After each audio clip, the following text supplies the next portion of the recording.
All right, everybody, I'd like to welcome one of my longest relationships at the Viterbi Startup Garage, Julie Pantiskas.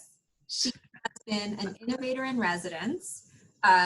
She'll do a much better introduction of herself. On a personal note, it has been fantastic to work with her. She has such great insights, and we've gotten to know each other so well over the years, and the teams really love her.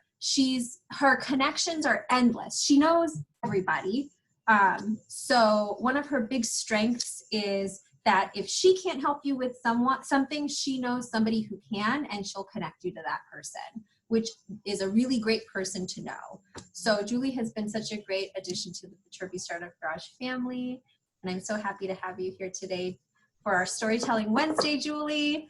Thank you. Yeah, I think I'll let you take it away, but this week's topic is early investment, angel investment. And if you guys don't know what that is, Julie's going to put on a little clinic about that. And you guys will learn a little bit about how you get your first early investors, which are really important and crucial when you are starting your company. Okay, I'm trying to figure out how to make my thumbnails go away. Oh, you know why? Because you have it as a PDF. Shoot. Oh, I see. If you go, okay. Oh, show slideshow. There we go. Okay. Well, thank you very much for that wonderful introduction. And likewise back at you, Araceli. I've really enjoyed, why is this like turning slides before I want them to?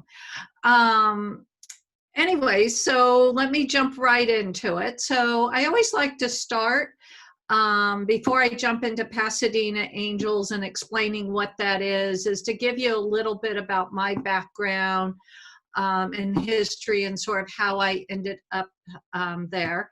For those of you that don't know, this is Pasadena City Hall right here. So this is a picture of what Pasadena looks like. If you haven't been there, when you come back to USC in person, make sure you check out Pasadena. Anyway, so I like to start with what connects all these brands. And so it all starts with me, Julie. So starting with on the left side, I'm 5 generations Northern California. My great-great-grandparents came to California before it was a state, 1921. My grandmother was an entrepreneur and started a fruit stand. And it turned into a large restaurant retail complex, and it was called the Nut Tree. And in our peak, we had 1,200 employees. It's no longer there now. It's been redeveloped into a shopping center called the Nut Tree Plaza.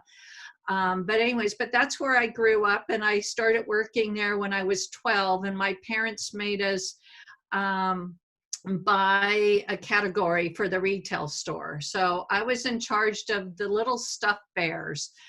I went to UC Davis. After Davis, I worked 5 years for Macy's and was in their leadership training program. And then my family asked me to come back and run the family business. So here I was, like 27 years old, responsible for family business, 1,200 employees, and I ran it for 5 years. And during that 5 years, I developed 750 square feet of retail space. And so I brought the 12th Target to California, one of the first Walmarts, Safeway, Jamba Juice, all those kinds of retail stores to my hometown. After 5 years, I was done with the family and went to work for Deloitte Consulting, which was a great training and education because about every 4 to 5 months, I was at a different company. So over my 5 years at Deloitte, I got to work at like Gap, Sears, McKesson, Blue Shield, just a variety of different companies, which gave me great insight into businesses and culture and what did I like and dislike.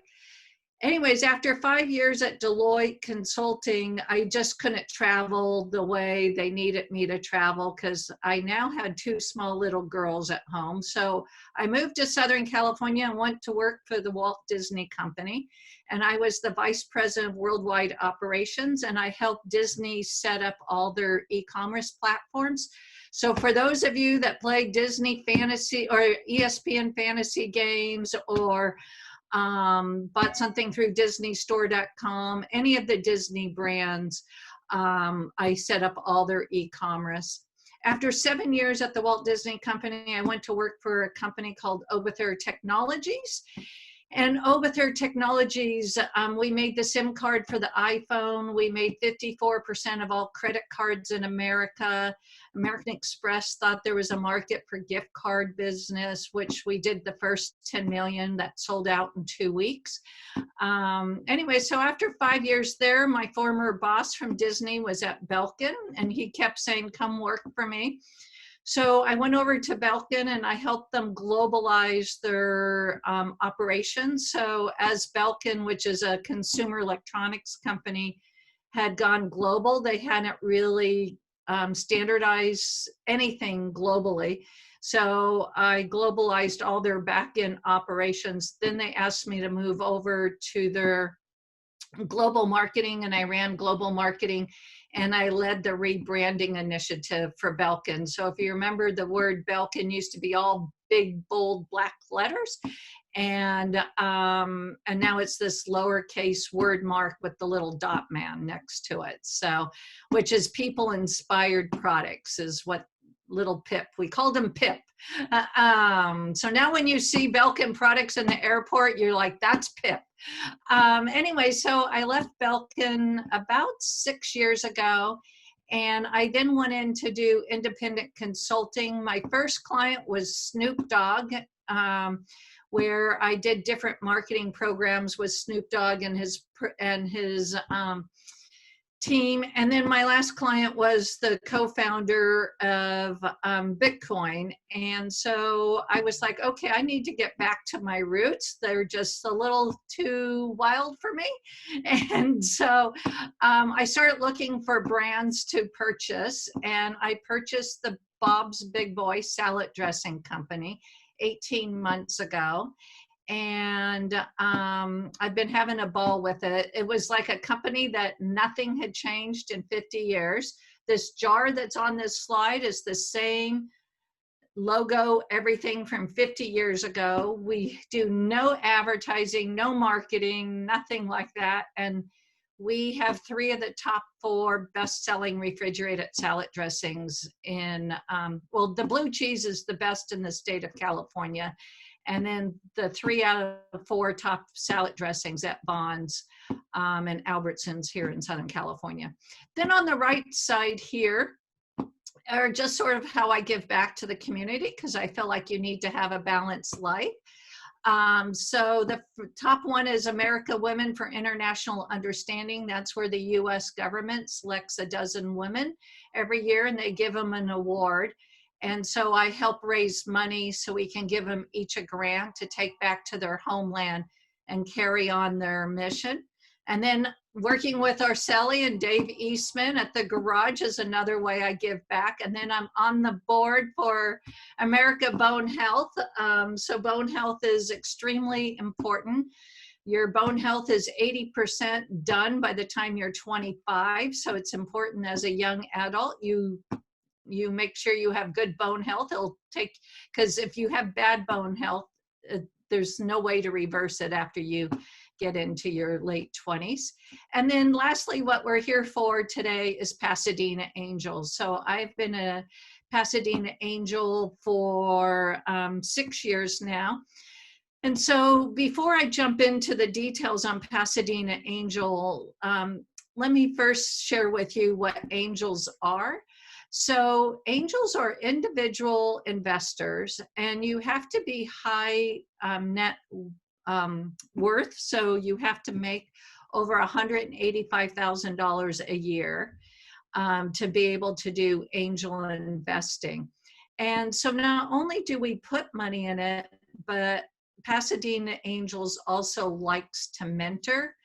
And so we tried to help the CEOs be successful, because the more we help you be successful, the more money you'll make long term. And, you know, we are looking for a return on our investment.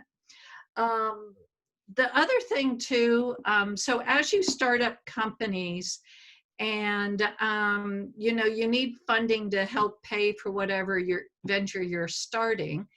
And so a lot of times entrepreneurs will start with using their own money, might borrow some money from their parents, aunt and uncle, some of their friends, but then they need more capital, and they can go to go talk to venture capital companies, VCs. You can go talk to a bank, but 9 out of 10 times that they can't get financing that way. So these are groups of people that have come together, and we look at companies together to make investments in startup companies.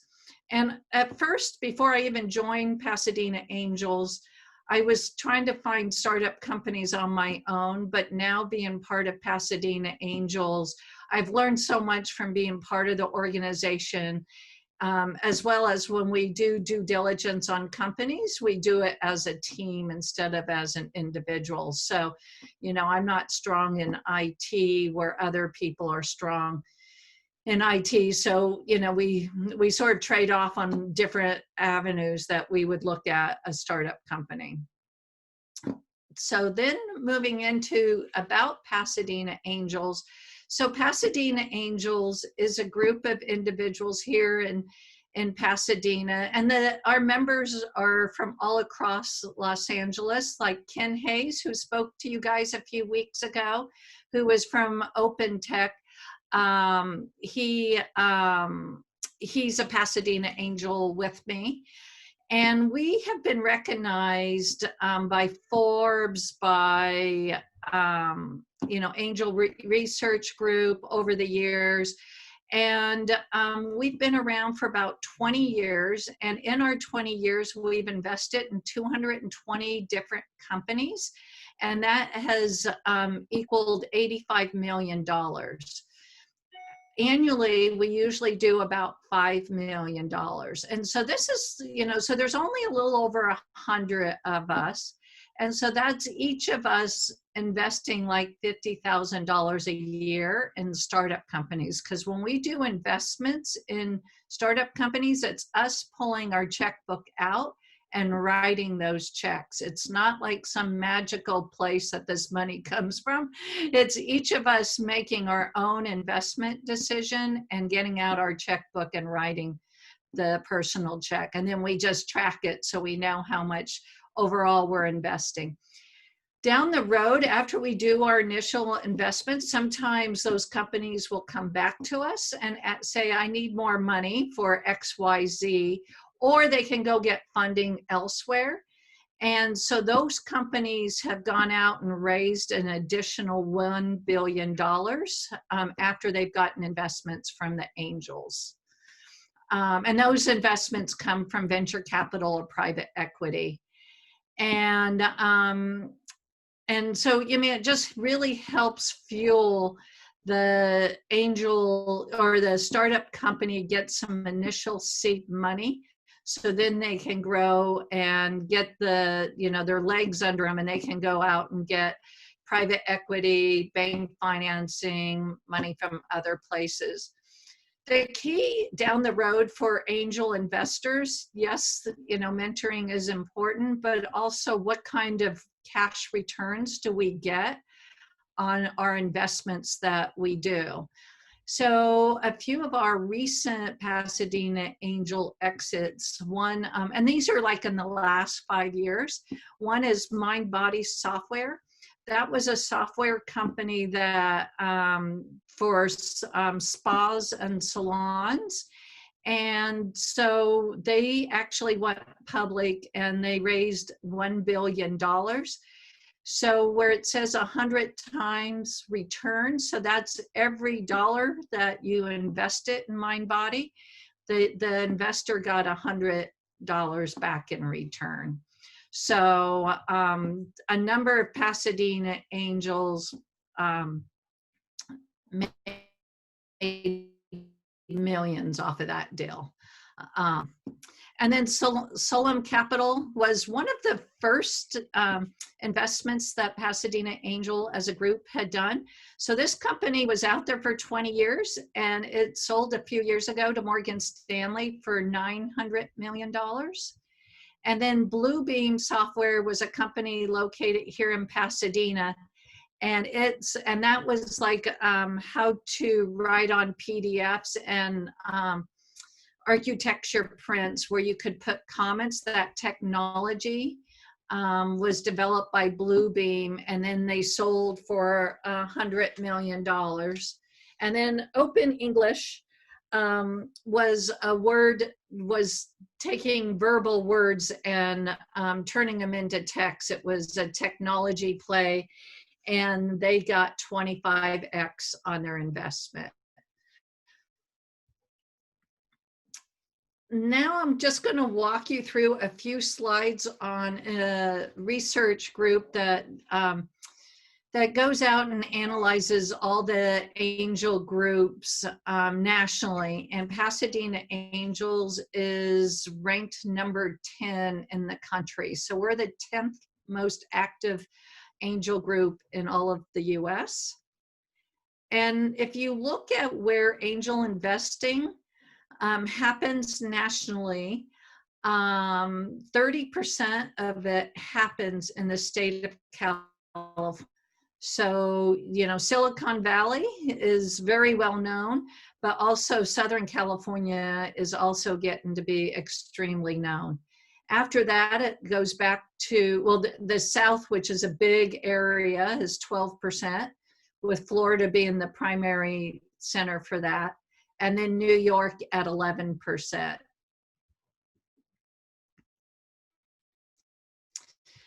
And then just most active angel groups in Los Angeles. Golden Seeds, which is a women's group. They're not, it says they're active in LA. There are numerous Golden Seed members, but their meetings are actually held in Northern California. There's a group called Investor Circle, and then Tech Coast Angels is extremely large. Those three other groups all have multiple locations, where Pasadena Angels is just in Pasadena. So like Tech Coast Angels make up a couple of hundred angel investors, because there's like a group up in Ventura County, down in San Diego, here in Los Angeles, and I think there's a chapter in Orange County as well. But those are the most active groups here in Southern California. And then if you look at what kind of deals do angel investors invest in, so the first thing I would say is it's a business idea where you're going to grow the heck out of it and maximize the revenue, and then try to do an exit of some kind. And that could be you buy out your original investors. It could mean that you go public.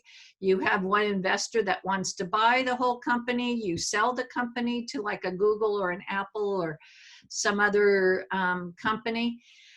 So angel investing is not good if you're trying to start a lifestyle company. So lifestyle companies are companies that, you know, have good cash flow, like Bob's Big Boy salad dressing.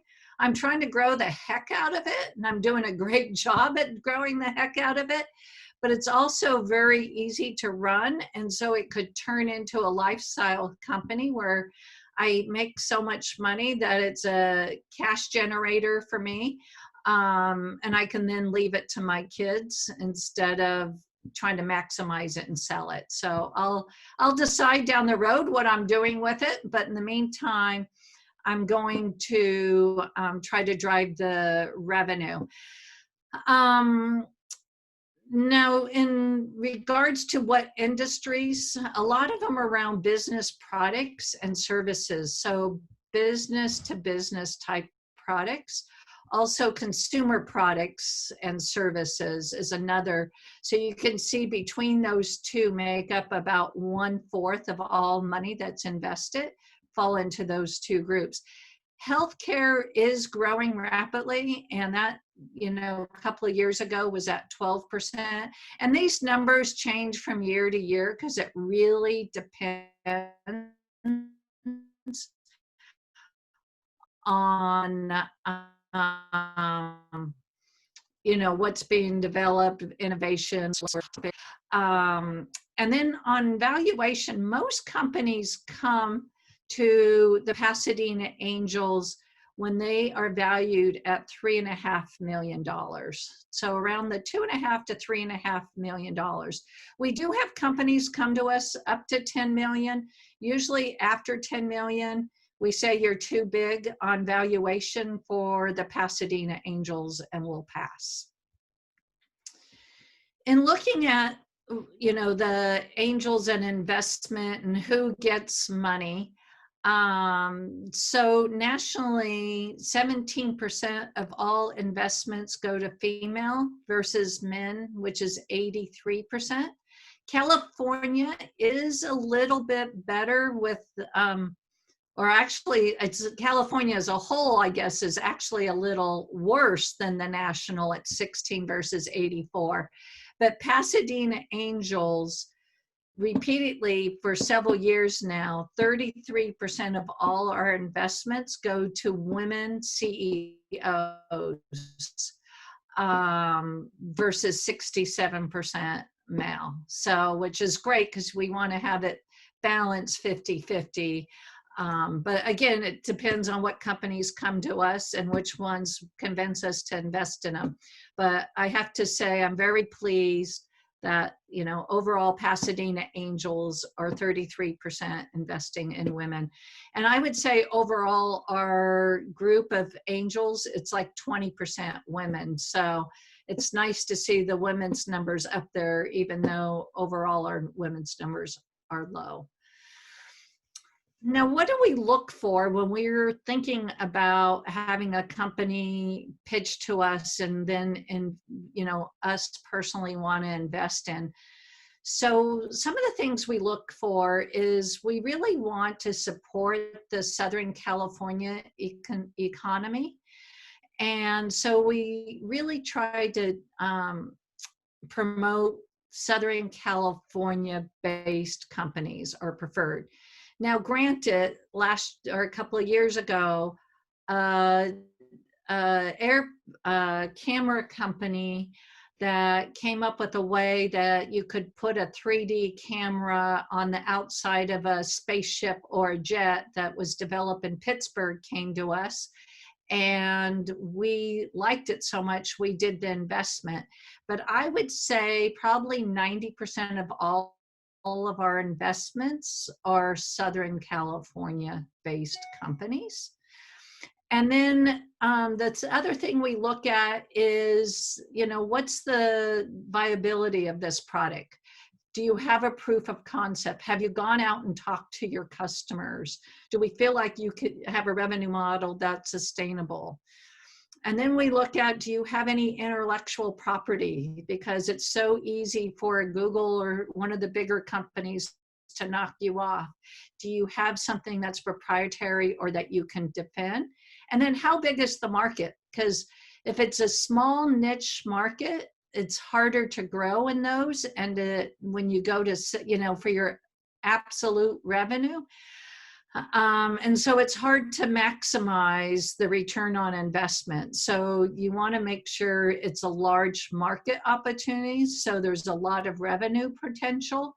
And sometimes at the same time, investments will come to us and the idea has never even been, there is no market. So it's, believing in the future of that opportunity, like Airbnb, who would have thought people would rent out their houses, or Uber, that people would take their own cars and go pick up people. So when those started, those, how do you say how big that market is? Because there wasn't a market. They were such disruptors that they created new markets. So now with that, I think it's time for our poll, right? Yeah, so we're going to put up 2 questions, and you just have to use your best guess. Basically, you're going to put yourself in the position of an early investor, and you want to look at the 2 questions.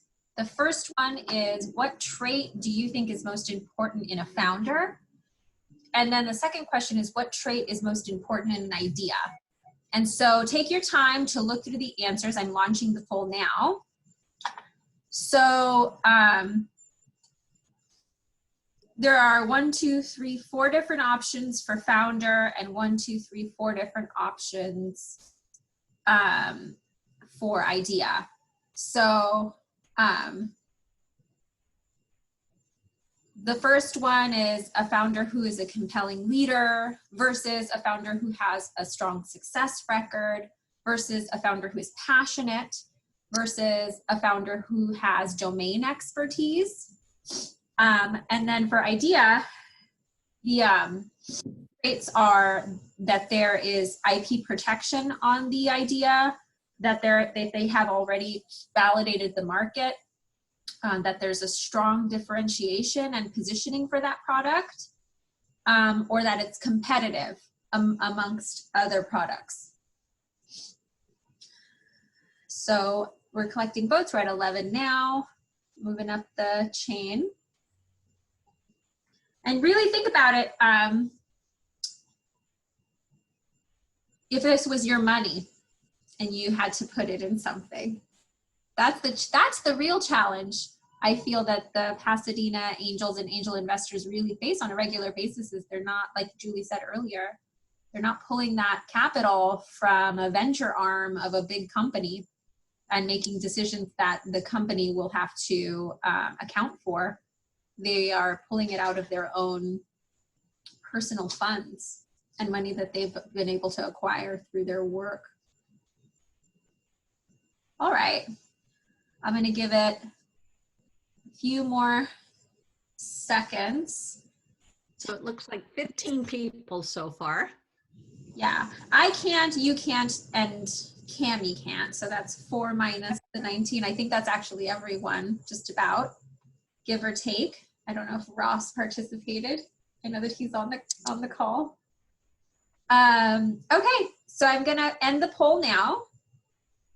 So that's that's interesting how half of them was regarding track record and passion. So I'm gonna share the results so that you guys can all see them. Oh. Let's see, it looks like, yeah, there's a 50-50 spread on success record and passion. Domain expertise least compelling, and then a leadership quality. No one went for IP protection. Market validation and differentiation, about 50-50, and then a competitive advantage. Right. Okay. Yeah, so that's interesting. So so let me see, how do I move that? Or can I'm gonna close it.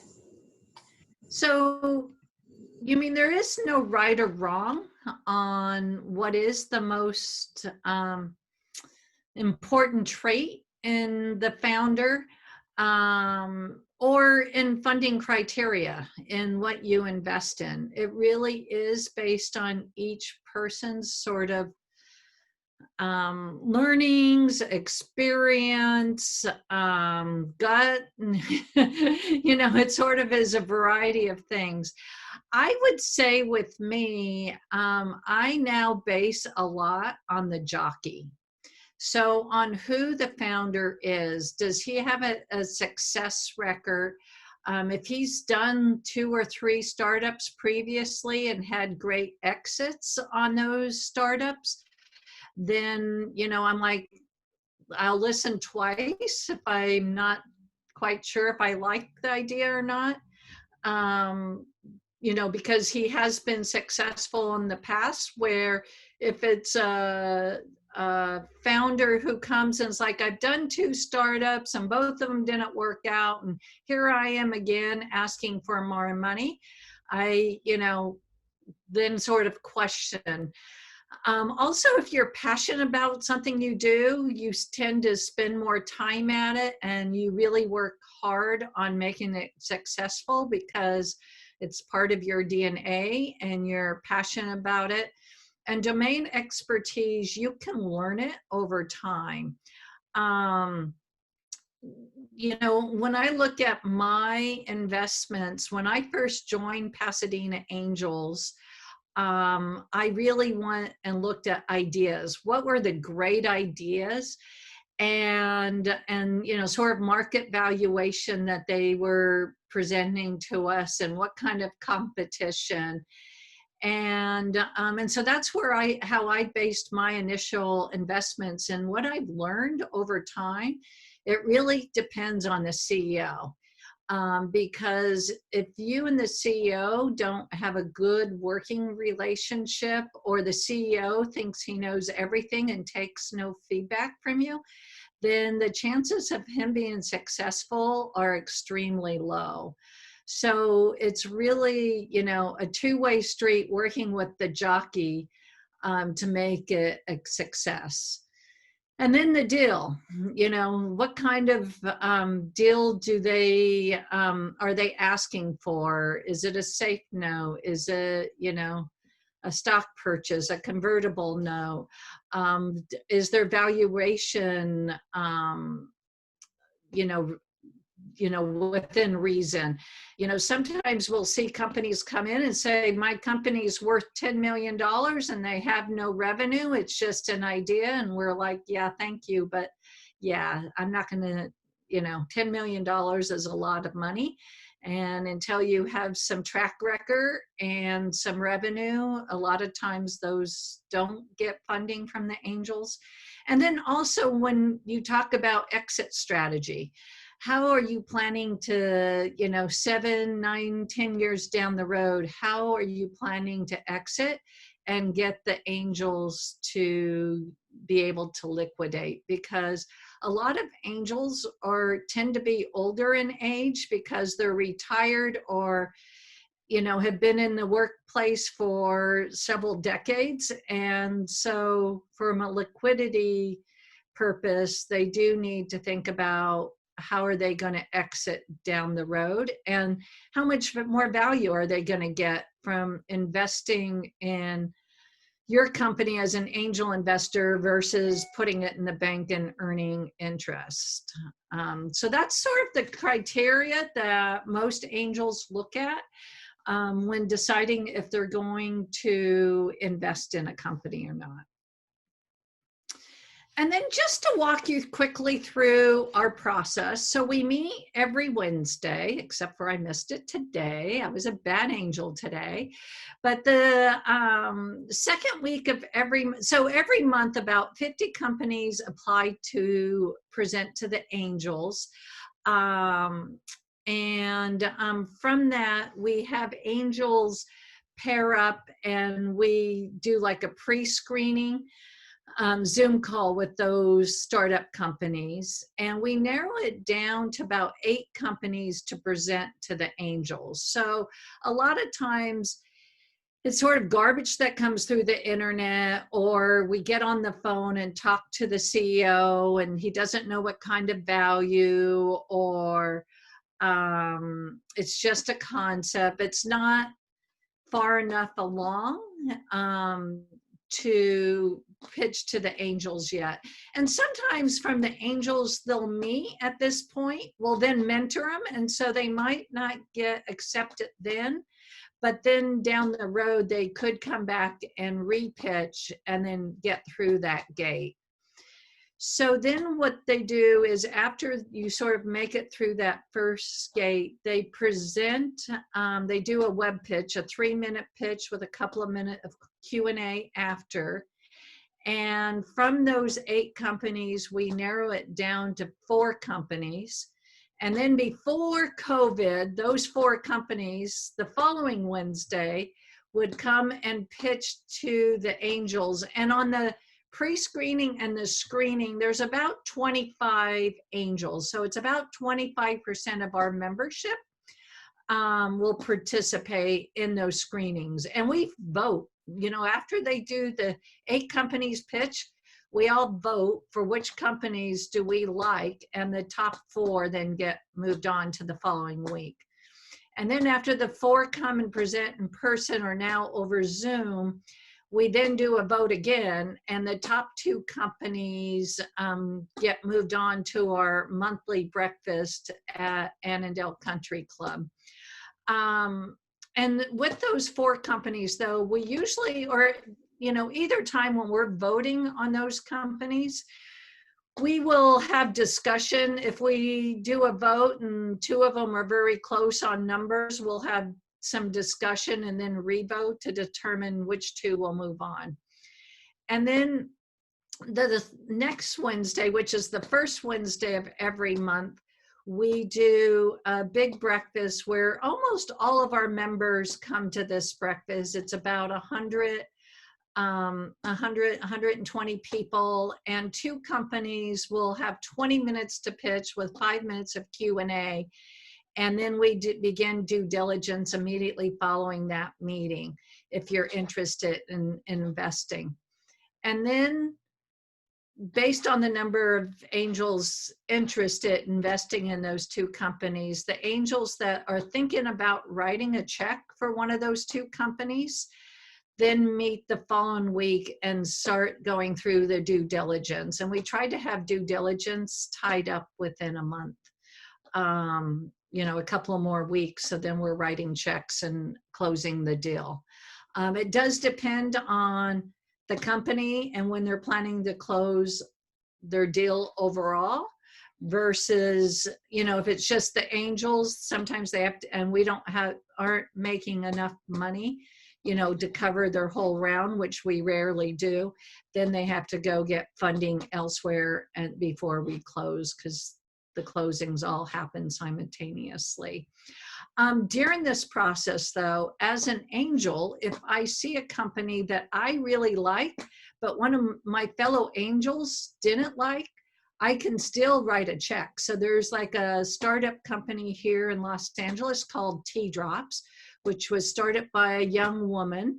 And she didn't get through from screening to breakfast, the breakfast screening, but I really loved what she was trying to do, and I invested in her company.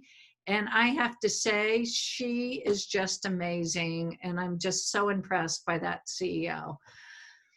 So that's the monthly process we go through. And then that's pretty much it for my slides. So, we've been around 19 years. We've invested $85 million into the startup community here in Southern California across 220 companies. And those companies have raised $1 billion. And then, it does go back to getting money from angels is more than just the money. It's a big network of people that you meet that can help you where you are not strong. So where Arceli said, Julie has this Rolodex or this contact list, a lot of them have come through the angels from people I've met through the angels. So as an IIR at USC, I'm able to leverage that network to help connect the different CEOs in the startup garage with the different people across LA. Yeah, and it's not just capital that you connect them to, it's expertise. Sometimes it's just, a mentor who's doing something similar. You've done so much. And I also have this. Oh, the Tea Drops. Yep, there you go. This is Tea Drops. So it's the thing that Julie was just talking about. It's this really cool, they make these tiny little pre-made tea bag thingies. This is in the shape of a heart. And it's like everything you need. You just drop it in hot water. It's so great. Yeah, so it was she was like 27 years old, had been in digital marketing at eBay, the CEO. And she was like, I love tea, but as a millennial, you know, tea had not been reinvented in hundreds of years with the tea bag. And as a millennial, it's too much work to open to open the little bag, to pull out the little tea bag, to then put it in water. And then what do you do with your tea bag? And so she began to research, how could you create a tea product where it dissolves in your tea, or mostly dissolves in your tea. And so you don't have to have tea bags and all that. So she came up with tea drops, and you know, she's nationwide now. She has won numerous awards, and you know, she just keeps growing 25% year over year, and you know, she'll get there. So, but she's very passionate about what she does, very engaged, and takes feedback quite often. Like as soon as COVID hit, she had a call with all of her investors asking for feedback, like, this is what I'm thinking, this is what I'm doing, these are the, you know, immediate actions we're taking. What do you think? Any recommendations on what we should be doing? So. Sounds like a good founder. Yep. I actually forgot to do this thing. Hold on, I forgot to do the word cloud. Such a doof. So I'm going to do that now before we open up for question and answers. And Julie, you can weigh in. So our thought exercise this week was, I think I'm sharing it, how do you determine when someone or something has potential? And we just did kind of a survey discussing this. Your guys' answers were collected and put into a word cloud as per usual. And here is, it's a little, again, kind of pixelated, but here is the word cloud that was generated from all of your answers. And Julie, do you see words out of the word cloud that jump out at you as an angel investor that you would say kind of align with how you guys determine potential in teams? So I like the word potential, that there's potential in what their ideas. So going back to the tea drops, you know, who knew if that was potential, you know, would that idea work or not? But I thought it was trying to solve a problem. That I have millennial kids, and I was like, I think it could solve a problem. So, and that's really, you know, when I think about investing, you know, too, what kind of problem in the world is it solving? You know, like one of the companies that presented to the angels recently was a company that, you know, there's a lot of underwater submarines, or not submarines, like remote control, like little submarines that are doing different things underwater. And when their batteries die, they're just dropping to the bottom of the ocean. And so there was a company out of Sierra Madre that came up with an idea of having recharger stations in the ocean. So now these like little robot, you know, devices can go get recharged instead of dropping batteries to the bottom of the ocean. So, you mean, that's an issue that, you know, over time we're dropping all this stuff to the bottom of our beautiful ocean, and they came up with a solution to it. So solving a problem. Oh my goodness, if only it was that easy, right? We can solve all of the world's problems. I know. Let's solve COVID. So we could back. So earlier, Julie was mentioning the process by which they screen teams. And I think it's important to note that USC and the Garage host some of these screening events through Tech Coast Angels and through Pasadena Angels. So if you guys are interested in ever seeing that process, they actually open up the 4-team screening pitch process to people to come and sit and watch that whole thing kind of unfold. And correct me if I'm wrong, Julie, is the audience allowed to hear the deliberation also between the angels? So you get like a real back kind of backstage pass to how angels think, how they make decisions, how they vote.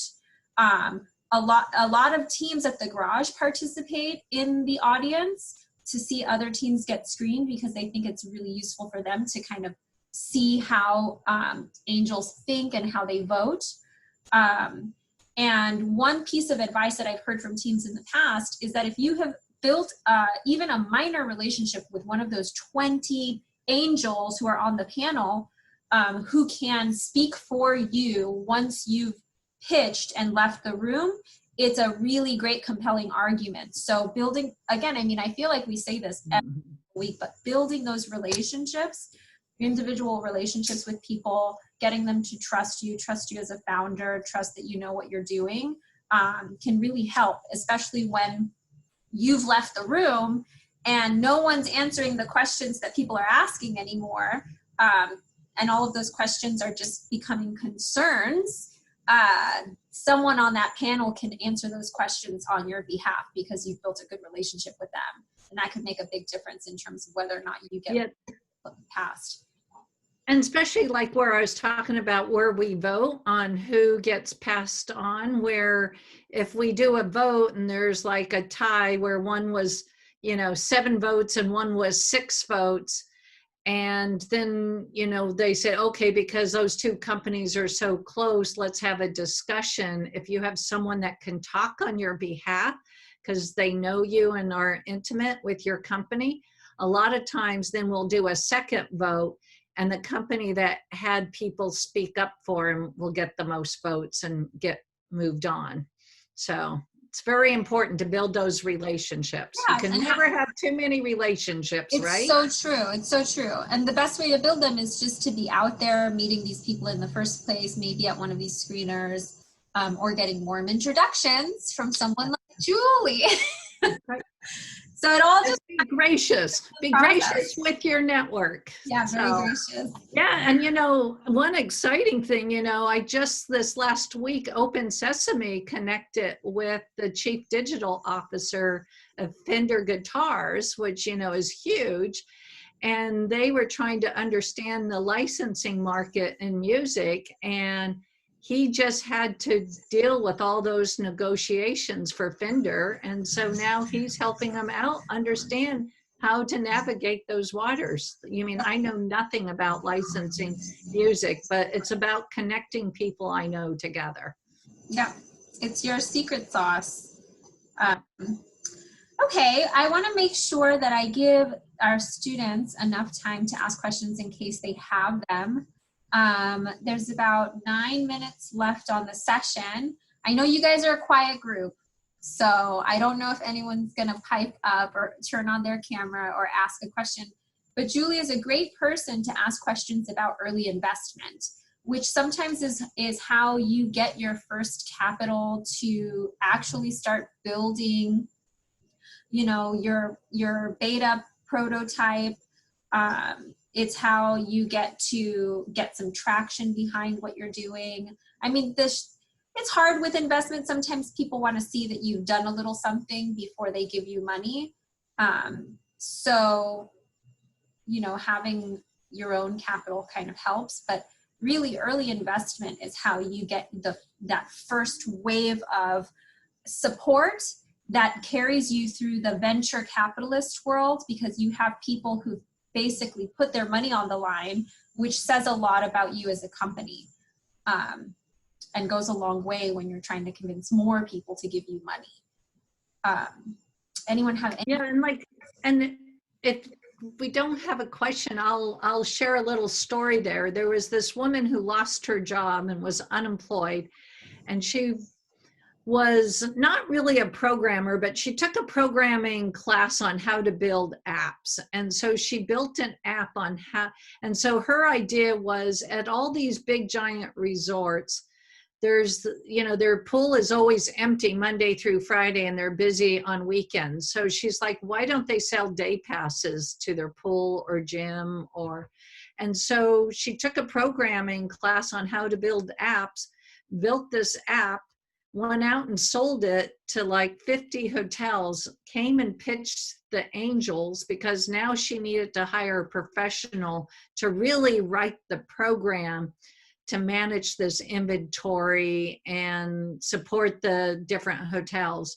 And so she pitched the angels. The angels loved it. And we were all getting our checkbooks out practically to write her checks when one angel came in and says, I want to be your partner. I'll pay $1 million for, I'll be your one investor for $1 million.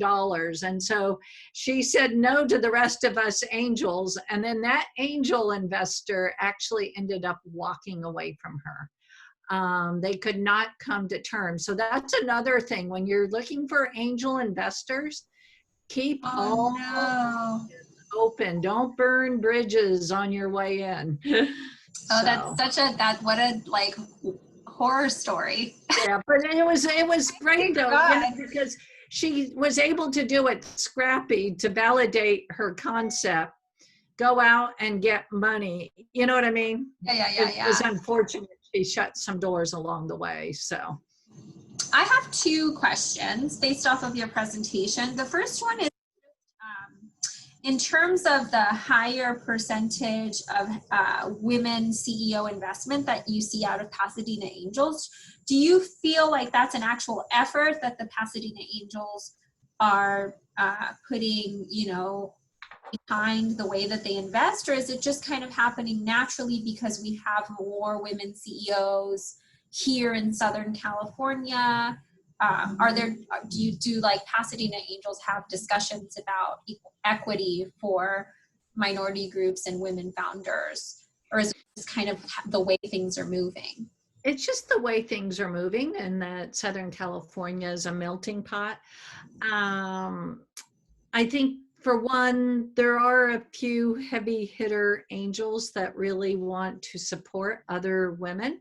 So I think that does help a little, but at the end of the day, if I look back on 6 years ago to just the last 12 months, it's almost 50-50 female versus male CEO pitching to us as startups, where 6 years ago, it was almost all male. It'd be like 10 men and 1 female, where now it's really like a 50-50. So because of that, the percentages are going up. But it's really about the idea. And, the jockey and the idea. Those are, we'll do it. So. But there are more minorities, and there's more, especially in Pasadena, just because we have Caltech and JPL and, those big institutions right here. There's an international flavor. So yeah. Vince, do you have a question? I saw your camera came on. Yes, I have a question. I just have a question about the investing app like Robinhood or Acorns. What do you think about those apps? Is it I mean, I forgot the term, but is it okay for us, like the beginners, to invest our money to those apps, or is it just not gonna work? Yeah, I think, there is no rhyme or reason, there, I know a lot of people that use those apps, and some of them have done well. So I would say, if you're comfortable with it and, give it a try. Life is a journey, and, you got to try different things and see what works for you. Because I tend to write bigger checks and I want to meet the people in person and kick the tires on the companies that I'm investing in at startup. I tend to do angel investing instead of going down, like using the Robinhood app for investing in. So, because I still have my normal portfolio, balanced portfolio through my financial advisor. Angel investing is something I'm passionate about, coming from a long-time entrepreneurial family here in California. How do I give back by helping other entrepreneurs? And so I'm just hoping that one of these days, one of those investments will come in at a good multiple when it finally sells. Thank you. Does that answer your question? Yes. One of the really amazing things that you guys all have is time, right? You guys are all young, just getting into life, you know, studying, figuring out what works for you. Julie has had a lot of experience, and please don't take this personally, Julie, but you've had a lot of experience, and that experience has taken you back till you were 24, Mm-hmm. you know, in your really early 20s, managing and handling big business decisions. I'm sure you've made a lot of mistakes and learned from those mistakes. And I think that Julie kind of represents an investing group that does, you know, their due diligence in a very particular way. Those apps are very modern in terms of investment. And so things like a kind of longer standing experienced investor would probably be nervous to participate in something super progressive because it doesn't resonate with their experience, their long standing experience of how to make good decisions. That isn't to say that there isn't good investing happening on those apps. But Right. as an entrepreneur, you have to take risks all over the place. I mean, you're basically knocking on every single door. You're not leaving any stone unturned. It's a lot of work because ultimately you are going to get more no's than yeses. And so you're just looking for that yes. Yeah. And even angel investing, you know, and I don't mean to end this sort of like on a downer, but only 10% of all startups make it. So, you know, 9 out of 10 are gonna not survive. So, you know, it's good to have co-investors that you can kick the tires together. So as you're all, you know, all writing your check, that, you know, that there's other people looking at it and giving its due diligence instead of doing it individually. Like if you look at financial planning, when I was first out of school, they would say, pick the stocks you want to invest in. And, you know, for your 401k, you could do individual stock investing, where now it's into mutual funds where it's shared across many stocks because your chances of getting a hit are much less than spreading your risk across many companies. And from that, Pasadena Angels now has a Pasadena Angel Fund that some of us invest in, which I did. So then as these companies pitch to us, if you get 5 angels to invest in you and $125,000 as an investment, that then the fund members will vote if they want to do an investment. And if you get yes, like yesterday, a company got yes, they get an extra $100,000 out of the fund. Out of that mutual fund. Yeah. How cool. Yeah. It like works for everyone, I suppose. Yeah. But sometimes, you know, we say, no, you know, enough of the people in the funds, like, no, we don't want to invest in that. So we vote on it. Yeah. And based on how much of the investment pie you own, that's how much your vote weighs. Cool. Okay, so I'm going to wrap it up since we're hitting the end. I want to just do some quick reminders. No Founder Friday this Friday. So if you dial on, you'll be in that waiting room forever. And no Masterclass Monday on Monday. It's because it's the 4th of July weekend.